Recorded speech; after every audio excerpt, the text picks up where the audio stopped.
الجلال والإكرام يا ذا الجلال والإكرام وبركاته. الحمد لله رب العالمين، والصلاة والسلام على أشرف الأنبياء والمرسلين وعلى آله وصحبه أجمعين. رب اشرح لي صدري ويسر لي أمري واحلل عقدة من لساني يفقهوا قولي. رب يسر ولا تعسر وتمم بالخير يا فتاح يا عليم وبك نستعين. أما بعد.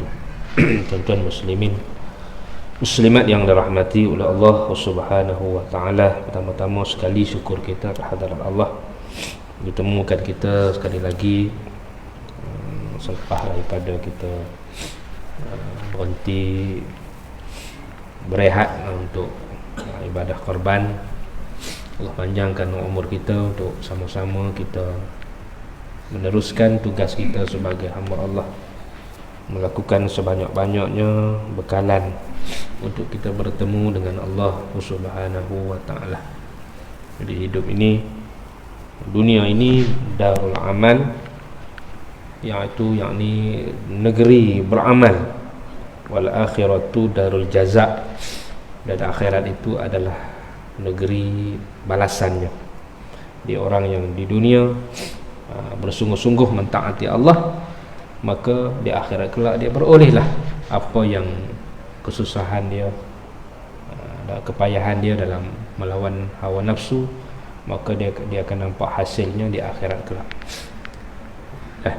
Tuan-tuan muslimin yang dirahmati oleh Allah, kita sambung kitab kita ini, muka surat yang ke-9 pada baris daripada bawah 1, 2, 3, 4, 5, 6, 7, 8, 9, 10, 11, 12.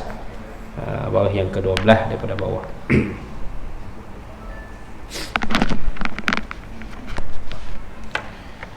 Bismillahirrahmanirrahim. Qala al-muallifu rahimahullahu ta'ala wa nafa'ana bi'ulumihi fid dharain amin.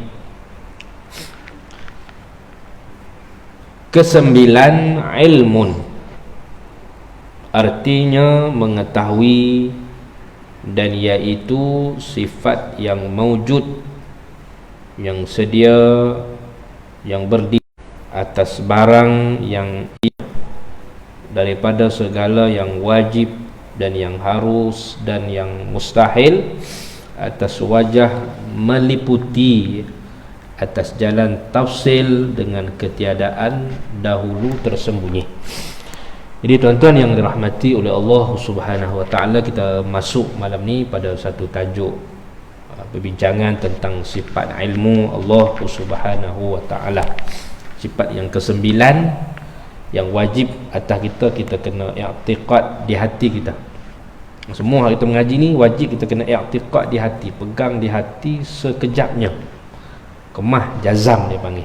Kalau syarat dia panggil jazim, i'tiqad yang jazim, yang kuat, yang tidak ragu-ragu, yang tidak syak, zon pun tak, bahkan yakin dalam hati kita bahawasanya Allah Ta'ala ini ada padanya sifat ilmu. Jadi sifat ilmu ni diambil daripada firman Allah, di antaranya wa huwas samiul alim ya'lamu kha'inatal a'yuni wa ma tukhfis sudur. Ada alim, Tuhan yang maha alim, yang maha mengetahui. Maka daripada perkataan alim ni, kalau kita ngaji bahasa Arab, alim ni kita panggil dia isim fa'il ataupun sifat musyabbahah. Isim fa'il ni maksudnya madalla ala zatin wa sifatin, ataupun wahadathin, perkara yang menunjuk di atas zat dan juga sifat. Alim maksudnya satu zat yang bersifat. Maka daripada perkataan alim ni lah kita dapat faham bahawasanya Allah Ta'ala ada padanya sifat ilmu. Daripada ilmu, bila ada ilmu maka alim lah seorang tu. Bila mana ada ilmu, alim. Alim ni maksudnya yang mengetahui, ilmu maksudnya pengetahuan, sifat pengetahui, sifat pengetahuan, sifat mengetahui. Dah. Itu dalil dia lah, dalil naqli dia. Firman Allah was-sami'ul alim. Banyak lagi lah dah dalam Quran, banyak lagi ayat-ayat yang hampir dengan makna tu. Dah habis itu. Jadi kesembilan daripada 20 sifat yang wajib kita kena belajar secara tafsil. Dah kita baca dah dululah sifat Tuhan ni. Sifat Tuhan ni bukan ada 20 ni je dah. Ada sifat Tuhan ni bukan ada 20 sahaja. Sifat Tuhan ni kita mengaji hari itu wajib kita kena i'tiqad secara ijmalnya Allah Ta'ala ini memiliki sifat kesempurnaan yang tak terhingga banyaknya. Kita jangan salah faham, kita mengaji sifat 20 kita kata 20 je ke sifat Tuhan. Tak. Sifat Tuhan tu banyak, tak terhingga. Sifat kesempurnaan Allah ni tak terhingga banyaknya. Wajib kita kena pegang lagu tu.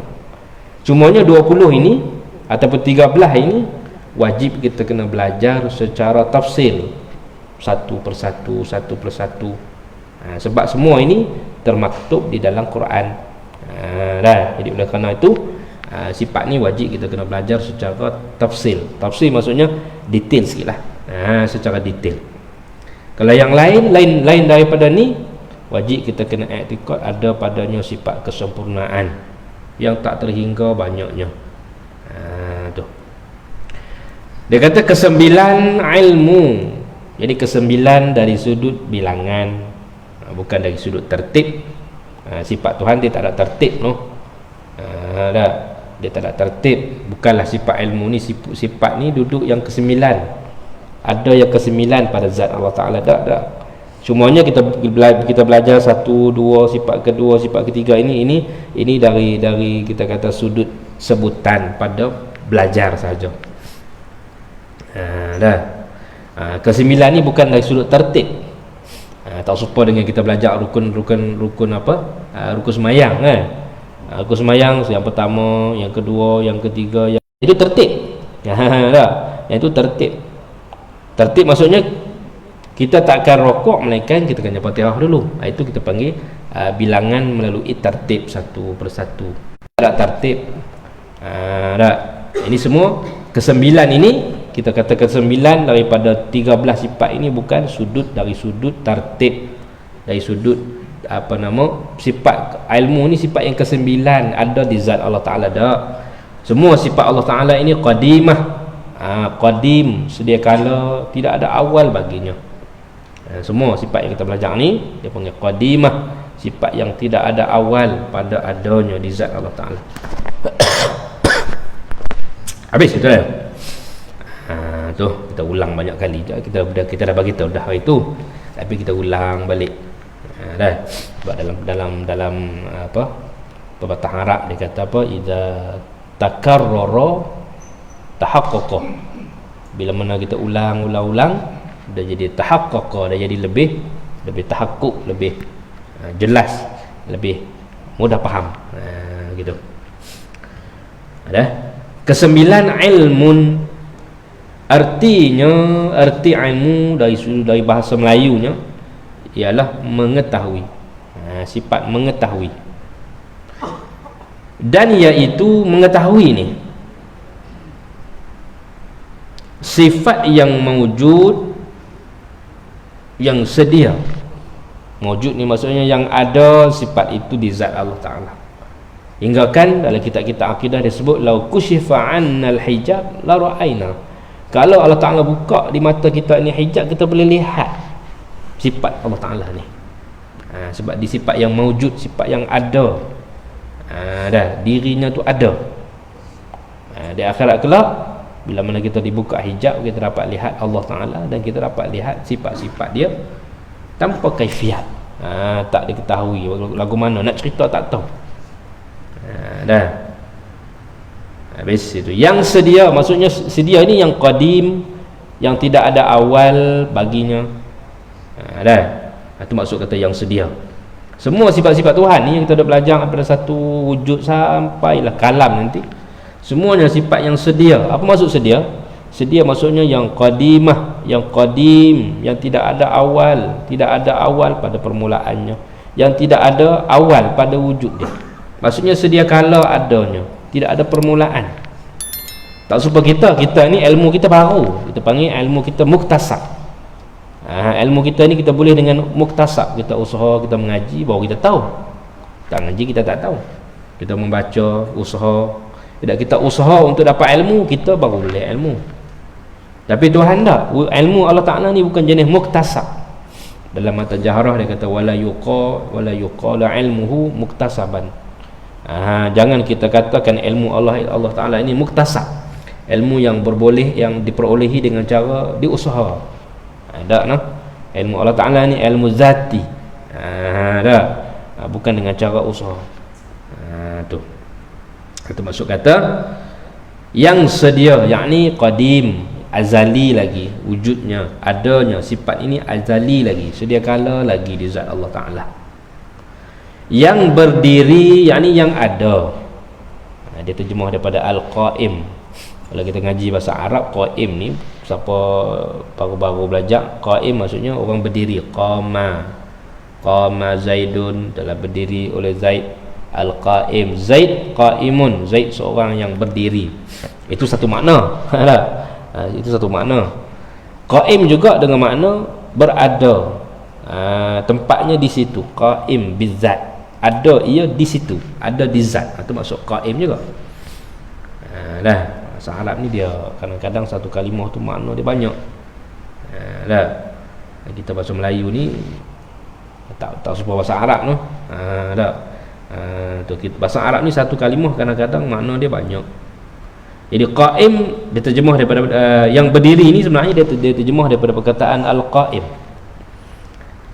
Yang berdiri maksudnya yang ada pada zat Allah Ta'ala. Sifat ni ada di zat Allah Ta'ala.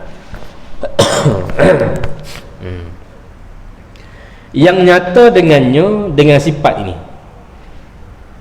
oleh segala perkara. Jadi bila mana Allah Ta'ala ada padanya sifat ilmu ini, maka nyatalah bagi zat Allah Ta'ala, nyatalah kepada Allah Ta'ala segala perkara-perkara, yakni benda-benda yang wajib, benda-benda yang mustahil, benda-benda yang jaiz. Dan nanti depan lagi dia ada beritahulah apa itu wajib, jaiz dan mustahil. Tu yang nyata dengannya, dengan sifat ilmu ini, oleh segala perkara, atas barang yang ia segala perkara itu dengannya, dengan barang. Yang ni apa maksud dia? Nyata di atas sifat dia yang sebenar macam mana? Tu. Ni dia terjemah perkataan ni. Kalau kita ngaji kita Arab ni, dia kata alama hiya alaihi. Di atas perkara yang ia atasnya. Maksudnya apa? Di atas sifat yang benda ini bersifat dengannya. Contoh kita kata pen ni panjang, pen ni panjang, bulat, lepas tu berapa inci, warna hitam, dan warna putih. Ini kita panggil mahya alaihi. Pen ni dia ada sifat yang tertentu, yang khusus dengannya. Dia panjang, dia bulat, dia berapa inci, 3 inci, kita kata 4 inci, 5 inci contohnya. Itu kita panggil mahya alaihi. Maka Allah Ta'ala ini dia mengetahui dengan sifat ilmu dia itu akan segala perkara, segala sifat-sifat dia, sedetail-detailnya. Macam kita manusia ni tahu sekadar pen je lah. Tak berapa kita kata incinya kita tak ukur, kita tak tahu beratnya berapa, kita tak tahu kuantiti dia berapa, jirim-jirim yang terbentuk daripada susunan benda ni pun kita tak tahu. Maka Allah Ta'ala dia mengetahui segalanya, nyata bagi dirinya dengan sifat ilmu ini, segala perkara di atas segala sifat yang benda itu bersifat dengannya. Ada detail lah kan, detail sangat. Daripada sekecil-kecil perkara hinggalah sebesar-besar perkara. Hingga dalam kitab sebut, walaupun seekor semut yang berada di dalam tempat yang gelap, di atas batu yang hitam, di malam yang gelap, maka Allah Ta'ala mengetahui adanya makhluk dia di situ. Itu sekecil-kecil makhluk Allah Ta'ala tahu, dan juga sebesar-besar makhluk pun Allah Ta'ala tahu. planet-planet angkasa raya yang besar sana, maka Allah Ta'ala mengetahui segala-galanya, nyata dan jelas bagi zat Allah Ta'ala.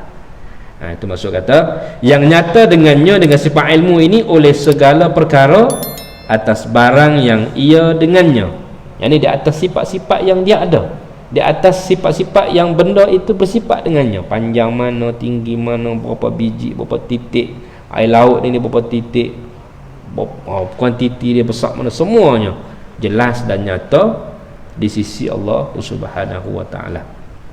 Habis itu, apa dia perkara itu? Daripada segala yang wajib Allah Ta'ala tahu. Wajib di sini maksudnya wajib pada akal, yakni zat Allah Ta'ala dan segala sifat-sifat kesempurnaannya. Allah Ta'ala tahu berapa sifat kesempurnaan dia, zat dia, diri dia, dia tahu lagu mana diri dia. Dah, itu maksud kata apa tu, daripada segala yang wajib. Wajib di sini dikenaki dengan wajib di sini adalah wajib aklan. Dah. Dah. Dah. Kita dah mengaji yang itulah, kita dah mengaji beza di antara wajib syarak, wajib akal, wajib adat, wajib aridi. Di awal kitab tu dia dah bincang dah. Sebab tu bila kita mengaji kitab ni, awal-awal tu penting, awal-awal tu penting agar kita tak jadi keliru. Wajib ni wajib apa ni? Wajib semayang ke? Dah, semayang tu wajib syarak. Tu wajib adat, benda hak berlaku secara adat. Wajib adat contohnya makan nasi, makan roti canai 3 biji, wajib kenyang. Tu wajib adat dia panggil. Wajib juga tu wajib adat. Jadi wajib apa ni? Ini wajib akal. Dah. Tu. Apa dia wajib akal? Yakni daripada zat Allah Ta'ala dan segala sifat-sifatnya. Allah Ta'ala tahu sifat dia macam mana. Habis itu. Dan yang harus ini makhluk. Yang harus daripada yang harus, yakni segala makhluk ini, manusia, jin, batu, bukit, bukau, malaikat, itu semua kita panggil benda yang harus.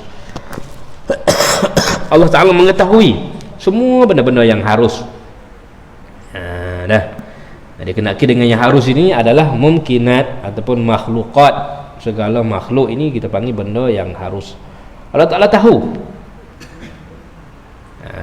Tu. Sebab apa kita panggil dia harus? Dah. Sebab apa makhluk ni kita panggil dia harus? Sebab dia ni nak ada tak ada, nak ada tak apa, tak ada pun tak apa. Tu kita panggil harus pada akal. Dia tak menjejaskan apa pun. Tak. Dia nak ada pun tak apa, tak ada pun tak apa. Boleh ada, boleh tak ada. Itu mumkinat, boleh ada, boleh tak ada. Adapun wajib, benda wajib pada akal, benda ni mesti ada. Alamma la yutasawwaru fi aqli adamuhu, benda yang tidak ditasawur pada akal, nak tak ada benda ni, tak boleh terima. Itu kita panggil wajib, iaitu zat Allah Ta'ala dan segala sifat-sifat dia. Dua tu je. Dah. Tu. Zat Allah Ta'ala dan segala sifat-sifat dia. Adapun yang harus ni banyaklah. Yang harus ni banyak. Segala makhluk ini, segala mungkinat ni kita panggil yang harus. Maka Allah Ta'ala mengetahui dengan sifat ilmu dia itu segala makhluk dia ni. Ambil daripada dulu, sejak awal dicipta apa, makhluk yang pertama dicipta hinggalah makhluk yang terakhir dicipta. Allah Ta'ala mengetahui satu persatu. Dah. Habis itu. Dan yang mustahil itu 3 benda. 3 benda yang masuk dalam ta'alluq sifat ilmu, iaitu benda wajib, benda harus dan juga benda mustahil. Apa dia benda mustahil? Yang contoh dia kata seperti walad, wasahibah, wasyarik, seperti anak bagi Allah Ta'ala. Allah Ta'ala ni ada anak. Ada anak tak Allah Ta'ala? Tak ada. Maka Allah Ta'ala mengetahui bahawasanya tidak ada baginya anak, tidak ada baginya sahibah, isteri, tidak ada teman, isterilah sahibah, dan tidak ada syarik baginya, tidak ada yang menyengutui, bersekutu padanya, pada Allah. Ini kita semua kita panggil benda mustahil. Maka Allah Ta'ala mengetahui bahawasanya benda ini tak ada pada dia. Fa ya'lamu annahu la syarikalah wala walada lahu wala sahibata lahu. Dah. Ini 3 benda deh. Wajib, jaiz, mustahil. Jadi sifat ilmu ini dia bertakluk kepada 3 jenis ni, 3 perkara ni, benda wajib, benda harus dan juga benda mustahil. Ini istilah dia lah, istilah dia. Sepatutnya kita kena boleh faham lah istilah dia ni. Sebab ilmu ni dibina atas istilah. Ilmu dibina di atas istilah. Dah habis dekat tu. Mengetahui itu atas wajah meliputi, ihatah, bahasa Arab dia panggil ihatah, meliputi. Tak ada satu pun yang tersembunyi, tu kita panggil ihatah, meliputi. Dah merangkumi semua. Allah Ta'ala tahu, tanpa ada satu pun yang Allah Ta'ala jahil tentang dia. Itu masuk kata muhitun, itu masuk kata meliputi. Mengetahui itu atas wajah, ini atas jalan meliputi. Lagi pula atas jalan tafsil, detail satu persatu. Berapa titik air laut yang ada, Allah Ta'ala tahu. Berapa ekor ikan-ikan di lautan, Allah Ta'ala tahu secara detail, satu persatu tahu. Itu masuk kata secara tafsil. Dengan ketiadaan dahulu tersembunyi. Mengetahui itu dengan ketiadaan dahulu tersembunyi. Maksudnya bukan mari kok tak tahu dulu, lepas tu baru tahu dak. Itu masuk kata dengan ketiadaan dahulu tersembunyi. Maksudnya sebelum ni tak tahu, lah ni baru tahu. Bukan lagu tu ilmu Allah. Ilmu Allah Ta'ala ni tahu sedia kala. Tak macam ilmu kita mari tak tahu dulu. Tak sekolah kita tak tahu, tak masuk kelas sains kita tak tahu sains tu apa, tak mengaji matematik kita tak tahu. Kita mai kok tak tahu, kita didahului oleh tersembunyi. Tersembunyi maksudnya tak tahu, jahil, kesamaran, tak jelas. Tu asalnya tak jelas, bila kita mengaji baru jelas. Itu kita, itu ilmu makhluk. Adapun ilmu Allah tidak.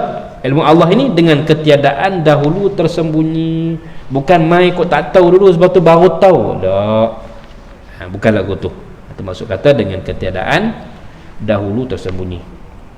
Habis tak katalah. Tu azalan wa abadan. Tu. Lagi pula ilmu Allah Ta'ala ini lagi tak lain disebut bila ta'ammulin. Allah Ta'ala tahu dengan tanpa perlu perhati, berfikir. Kita ni nak tahu apa, kita kena perhati. Dah ta'ammul maksudnya renung. Kita manusia ni dah nak, dah. Dan juga istidlal. Kita ni nak tahu benda, satu benda kita kena istidlal. Kita kata buat praktikal lah. Dah praktikal, bukan teori dah. Kita kena buat praktikal. Satu barulah kita dapat ilmu, pengetahuan. Maka ilmu Allah dah inya. Habis itulah ilmu, itulah Allah Ta'ala mengetahui segala-galanya, benda wajib, benda harus dan juga benda mustahil. Habis dekat tu. Titik itu. Maka bagi sifat ilmu ini satu ta'alluq jua. Ni ta'alluq ni bahasa Arab dia. Kalau bahasa Melayu kita terjemah tugas lah. Segala sifat-sifat ma'ani Allah Ta'ala ni, ambil daripada qudrat sampai sifat kalam ni, qudrat, iradah, ilmu, hayat, sama', basar, kalam. 7 sifat ma'ani ni semua ada padanya ta'alluq. Ta'alluq ni maksudnya tugas. Mata dia ada tugas dia, telinga dia ada tugas dia, mulut dia ada tugas dia, kaki ada tugas dia. Itu makhluk dah. Maka Allah Ta'ala ada padanya sifat qudrat, maka dia ada tugas dia. Sebab qudrat ni nak mencipta dan juga nak mematikan, nak mengada dan juga nak meniadakan. Sifat iradah dia nak menentukan, nak tentu nak bagi jadi apa, benda ni besar mana, berapa kilo, umur berapa. Itu Allah Ta'ala tentukan dengan sifat iradah dia. Sifat ilmu, ta'alluq dia adalah inkishaf, nyata. Sifat kalam, ta'alluq dia dilalah, nak menunjuk. Nanti belakang lah sifat kalam tu nanti kita bincang nanti. Dia kata apa? Dan bagi sifat ilmu ini satu ta'alluq jua, iaitu ta'alluq tanjiziyun qadimun. Ini pun istilah dalam kitab ilmu kalam ni, ilmu usuluddin ni, dia guna istilah ta'alluq tanjizi qadim. Ta'alluq maksudnya tugas, Tanjis maksudnya lulus sedia kala, lulus qadim maksudnya sedia kala. Ta'alluq tanjiz qadim ni maksudnya dia nak bagi tahu Allah Taala ini mengetahui sedia kala lagi. Itu tanjiz qadim. Dah makhluk tak ada lagi dia tahu dah. Dah makhluk tak ada lagi dia tahu dah. Tu kita panggil ta'alluq tanjizi qadim. Ta'alluq maksudnya tugas, tanjiz lulus, qadim sedia kala. Maksudnya Allah Ta'ala mengetahui segala makhluk ini. Allah Ta'ala mengetahui diri dia dan sifat-sifatnya, dan Allah Ta'ala mengetahui benda yang mustahil ini sedia kala lagi. Dah, bukan baru, bukan hari ni baru tahu. Dah, kita makhluk ni kalau tak ada benda depan mata kita, kita tak boleh tahu benda hak esok hari. Dah, kita tak tahu sebab tak ada lagi. Bila dah esok dah berlaku dah, baru kita boleh tahu ini. Itu pun maklumat kita terbatas. Allah Ta'ala tak ada benda tu lagi, dia tahu dah. Dah, tak ada benda tu lagi, dia tahu dah. Fir'aun nak kufur pada dia, bila Allah Ta'ala tahu kata Fir'aun ini nak lawan dia? Sedia kala lagi. Belum Fir'aun tak wujud lagi, Allah Ta'ala tahu dah. Nanti satu masa ada seorang makhluk yang akan lawan perintahku. Aku dah hantar wahyu pada Nabi, pada Musa dah dakwah dia dah, tapi dia tolak. Allah Ta'ala tahu bila tu, sedia kala lagi dah. Bukan waktu Allah Ta'ala utus Musa pergi dakwah, bukan waktu tu tak, sedia kala lagi. Allah Ta'ala tahu kufurnya Fir'aun, kufurnya Abu Jahal, kufurnya Abu Lahab, sedia kala lagi. Itu maksud kata ta'alluq tanjizi qadim. Habis itu dah. Maka mengetahui Allah Subhanahu wa taala pada azal. Azal ni berbahasa Arab, bahasa kita kata sedia kala. Azali. Pada azal maksudnya pada sedia kala lagi.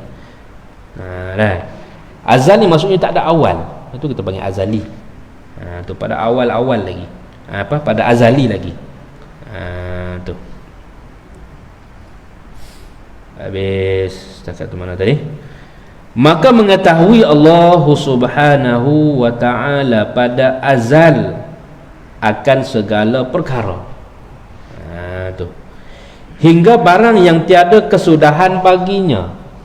Benda ni tak ada kesudahan pun Allah Ta'ala tahu. Contoh dia kata seperti kamalat Allah. Kamalat Allah ni tidak ada kesudahan. Kamalat ni maksudnya kesempurnaan. Sifat-sifat kesempurnaan Allah Ta'ala ini banyak hingga tak terhitung. Kita ni tak terhitung, tapi Allah Ta'ala tahu banyak mana. Tu habis setakat tu. Dan segala nafas ahli syurga, nafas ahli syurga pun tidak ada kesudahan juga. Sebab apa kita kata nafas ahli syurga tak ada kesudahan? Kerana dia tak mati-mati. Seperti juga nafas ahli neraka pun. Tapi sini dia sebut contoh ahli syurga lah. Nafas ahli neraka pun Allah Ta'ala tahu. Nafas ahli syurga, nafas ahli neraka ni tak ada kesudahan. Kenapa? Kerana mereka ni hidup tak mati-mati. Orang masuk syurga, akhirat kelak masuk syurga tak mati-mati, dia duduk dalam nikmat tu sampai bila-bila. Kita dunia ni mati, umur 60, 40, 30 mati, habislah. Kehidupan kita di dunia bila mati habislah. Kesusahan kita di dunia, susah nak kena semayang, orang kata susah semayang kan, nak kena buat tu, nak kena ikut perintah dia. Tak lama pun kita ikut perintah Tuhan ni, tak lama pun. Wajib semayang, wajib puasa tak lama pun, sekejap je. Mati saya tak wajib dah. Mati kita dalam kubur tak wajib dah semayang, puasa tak wajib, apa pun tak wajib, duduk saja. Duduk tengoklah apa kita bawa. Kalau amal baik, maka kita nampaklah kebaikan yang datang pada kita. Allah Ta'ala akan rupakan muka orang-orang yang baik-baik datang tengok kita, ziarah kita lah kubur. Apa jahat lah, ulang ke apa ke, kalau jengking ke apa ke, benda-benda yang menakutkan. Maka gambaran kepada apa yang berlaku dalam alam barzakh adalah gambaran pada apa yang kita sediakan di dunia. Tu. Jadi segala nafas di surga ni masuk dalam benda yang tiada kesudahan baginya, tak ada kesudahan. Kerana depa tak mati-mati. Ahli syurga ni tak mati-mati. Tu pun Allah Ta'ala mengetahui. Dah habis cakap tu. Dah habis cakap tu dah. Dan mustahil lawannya iaitu jahil. Dan mustahil lawannya lawan ilmu. Apa dia lawan dia? Iaitu lawan kepada ilmu ni jahil. Dah. Jahil ni ada 3 peringkat. Pertama ada 4. Pertama tak tahu apa-apa. Yang kedua waham, tahu tapi sikit. Tak. Yang ketiga syok, tahu tapi separuh, 50% tahu, 50% tak tahu. Yang ketiga zan, tak mengetahui dengan makna kuat sangkaan. Itu pun dikira jahil lagi. Dah, kalau kita ke manusia ni kita kira ilmu tahu dah tak?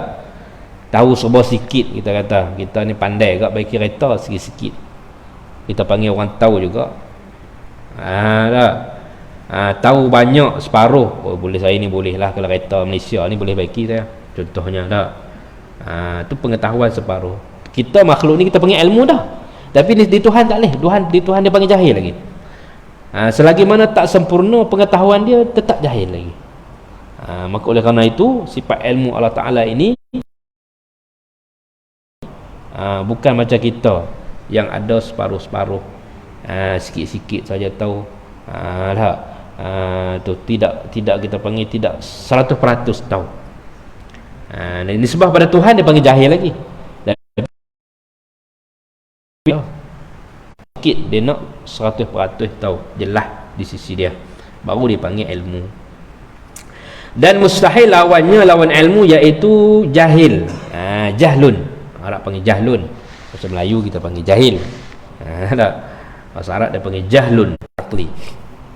Dia dalam kitab ni dia tak sebut dalil naqli, dalam Quran hadis dia tak sebut. Tu. Dan dalil ini dalil naqli, dalil aqli yang menunjuk di atas ilmu Allah Ta'ala ini, bahawasanya jika ada ia Allah jahil, nescaya tiada ia menghendaki. Kalau Allah Ta'ala itu kalau Allah Ta'ala itu jahil, maka Allah Ta'ala Allah Ta'ala tidak akan menghendaki.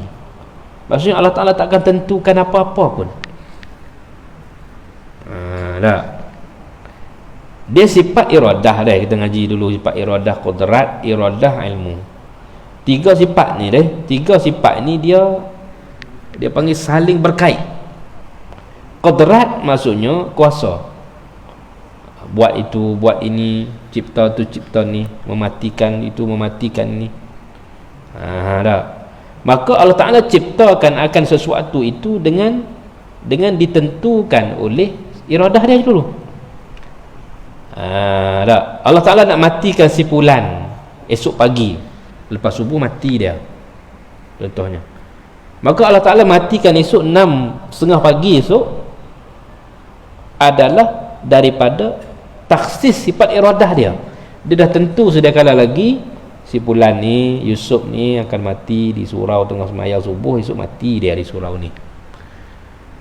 Maka sampai esok matilah, Allah Ta'ala matikan dia. Maka Allah Ta'ala tanjiskan kematian itu berdasarkan sifat taksis iradah dia. Tak. Apa yang Allah Ta'ala buat, apa yang qudrat lakukan adalah berdasar kepada apa yang iradah tentukan. Maka iradah akan menentukan berdasarkan ilmu dia. Dah, sebab itulah dah. Sebab tu dalam kitab bila kita bahas tentang ketentuan qada dan qadar Allah Ta'ala ni, dalam Quran sebut la yus'alu amma yaf'alu. Kita jangan ditanya Allah Ta'ala apa yang dia buat. Allah Ta'ala takdir pada kita, kita jangan soal dia. Sebab apa Allah Ta'ala bagi aku ni miskin, aku ni tak ada anak, anak aku mati awal, isteri aku bercerai, isteri aku lari. Contohnya tak? Itu kerana apa yang Allah Ta'ala tentukan berdasarkan ilmu dia yang sempurna. Macam kita dengar cerita dalam surah Kahfi tu tak, cerita Nabi Musa dan Nabi Khidir tu. Kita tengok macam mana Nabi Khidir dia tegur Nabi Musa. Tak, tegur Nabi Musa. Cerita Nabi Musa bunuh gulam tu, cerita Nabi Musa pecahkan kapal laut. Tak, banyaklah dia beberapa cerita dalam tu. Itu Nabi Khidir Allah Ta'ala kurniakan padanya ilmu yang tak ada pada Nabi Musa. Dia contoh hikmah penciptaan.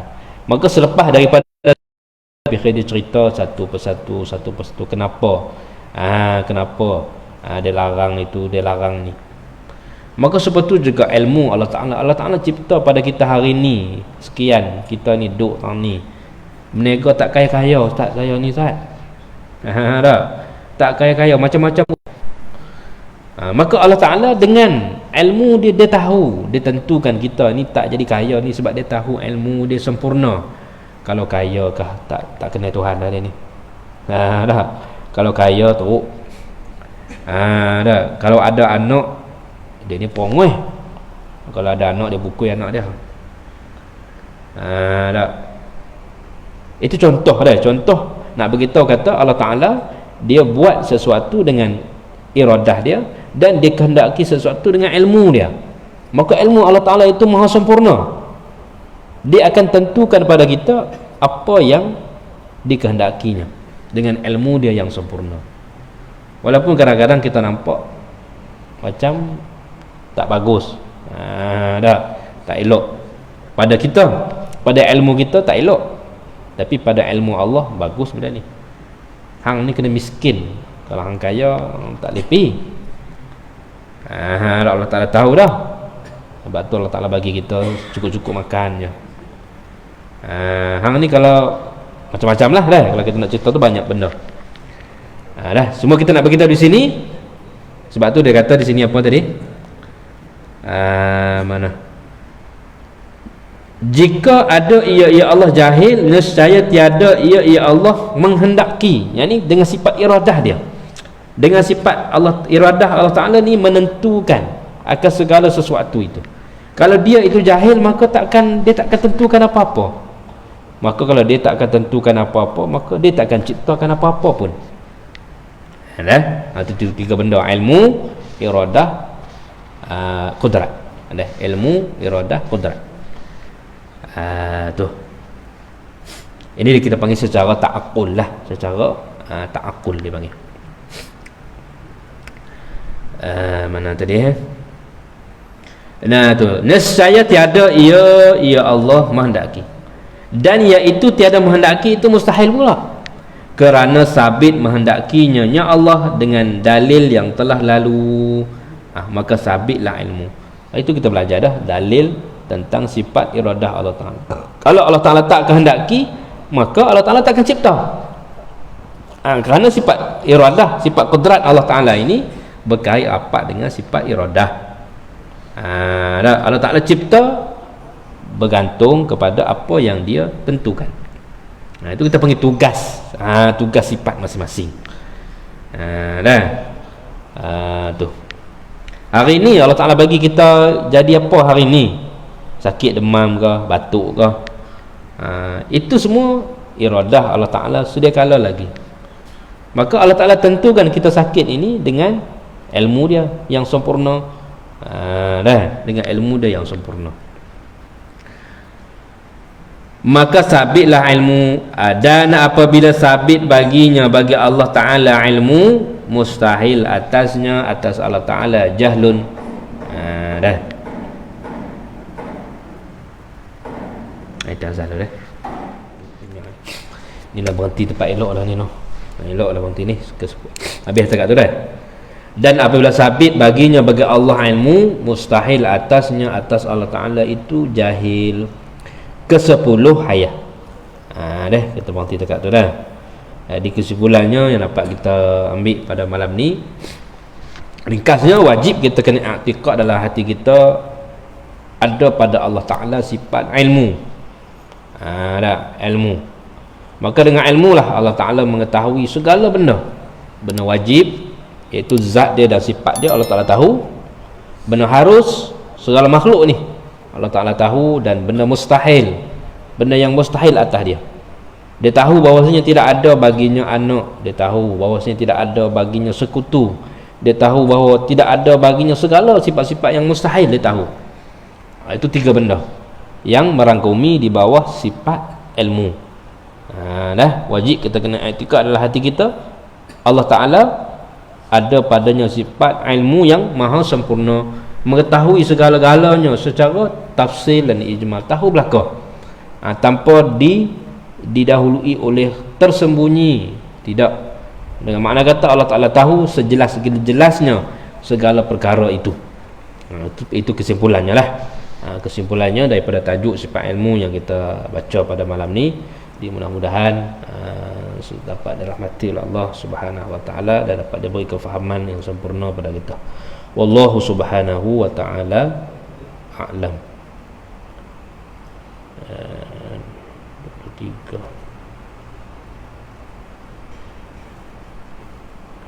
Bismillahirrahmanirrahim. Alhamdulillahi rabbil alamin. Rabbi zidna 'ilman nafi'an warzuqna fahman wasi'an. Rabbana atina fid dunya hasanah wa fil akhirati hasanah wa qina 'adzabannar. Wa sallallahu ala sayidina Muhammad walhamdulillahi rabbil alamin.